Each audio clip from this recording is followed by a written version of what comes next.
பணியாளர்களை வேறு பணிக்கு உட்படுத்தினால் கிளை மேலாளர் மீது கடுமையான நடவடிக்கை எடுக்கப்படும் என்று எச்சரிக்கை விடுக்கப்பட்டுள்ளது. தகவல்களோடு இணைகிறார் எமது செய்தியாளர் ஜெயலானி. வணக்கம் ஜெயலானி, இது குறித்த விரிவான தகவல். வணக்கம். அரசு விரைவு போக்குவரத்து கழகம் சார்பில் அனைத்து போக்குவரத்து கழகங்களுக்கும் ஒரு சுற்றறிக்கை என்பது அனுப்பப்பட்டிருக்கிறது. அந்த சுற்றறிக்கையில் குறிப்பிடப்பட்டிருப்பது, சமீபத்தில் கடந்த 5ஆம் தேதி அன்று உயர்நீதிமன்ற மதுரை கிளையில ஒரு உத்தரவு என்பது பிறப்பித்திருக்கிறது. குறிப்பாக போக்குவரத்து பணியாளர்கள் அந்தந்த பணிகளை தவிர வேற ஏதேனும் பணிகளில் அவர்களை ஈடுபடுத்தக்கூடாது என்பதாக அந்த உத்தரவில் குறிப்பிடப்பட்டிருந்தார்கள்.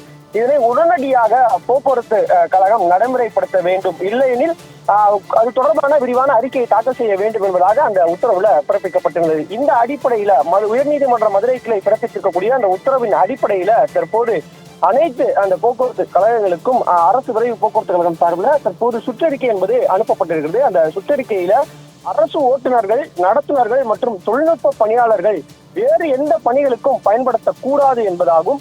அதை மீறி ஓட்டுநர்கள், நடத்துனர்கள், தொழில்நுட்ப பணியாளர்கள் வேறு ஏதேனும் பணிக்கு உட்படுத்தப்பட்டால் துறை கிளை மேலாளர்கள் மற்றும் துறை ரீதியான அதிகாரிகள் மீது நடவடிக்கை என்பது எடுக்கப்படும் என்பதாக அரசு விரைவு போக்குவரத்து கழகம் என்பது எச்சரிக்கை விடுத்திருக்கிறார்கள். இந்த சுற்றறிக்கையிலும் குறிப்பிட்டிருக்கிறார்கள்.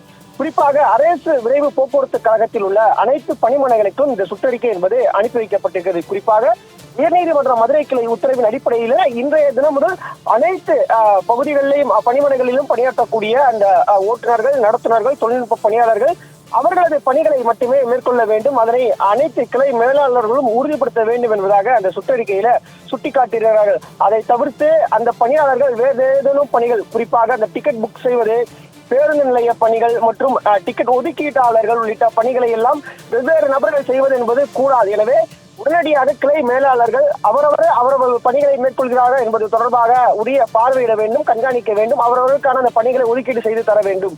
ஒருவேளை இதனை மீறும் பட்சத்துல அந்த கிளை மேலாளர்கள் மற்றும் அதிகாரிகள் மீது துறை ரீதியான நடவடிக்கை எடுக்கப்படும் என்பதாக எச்சரிக்கை என்பதும் அந்த சுற்றறிக்கையில கொடுத்திருக்கின்றனர்.